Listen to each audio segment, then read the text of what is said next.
2 months. 2 months ba? Pagbuwan ka din, January umalis. Ano ngayon? March 10 na ngayon. Ilang takbo? Wala na. Wala na yan. Put na. So yan. Nag-loose na yung ano ng lining.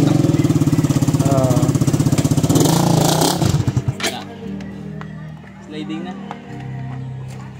Sliding na, kailangan na palitan ng ano, lining, clutch lining. Bago lang to eh. Naubos kasi yung clutch. Kasi may napansin ako sa clutch niya. Hatak na hatak. Wala na yung loose na yun.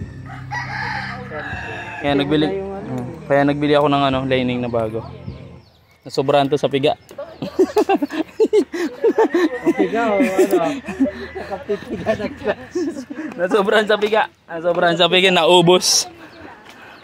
Naubos sa sobrang sa piga. Nagbili ako pang ano to, RS 150. Pang GTR. Bibili pa ako na isang ganito, yung original.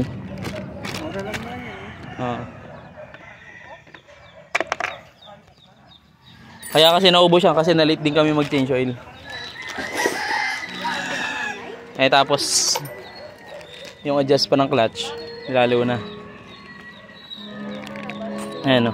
Ito kasi para dito to yung clutch lining ko na to sa RS 150 namin.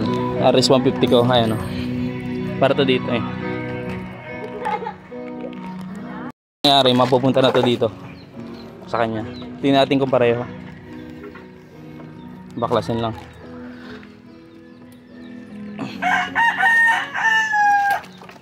Birthday ko nga pala, celebration ng birthday ko. Ay na.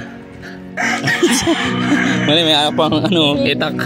May tagaluto tayo. Uy, Madi, di ba may strainer ka? Uy, Madi, maulang. Mag-spaghetti kami nila manay.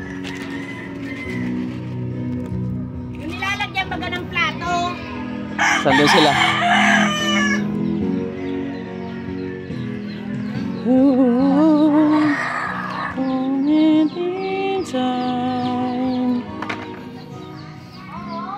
Bakla sila namin playerings eh.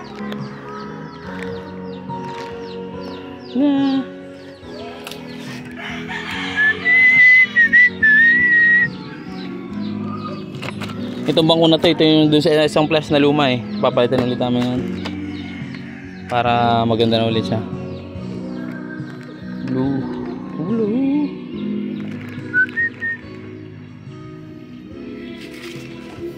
Ilang odo pala to?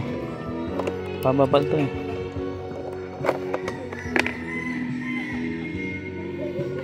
Yung 8,600 pa lang to.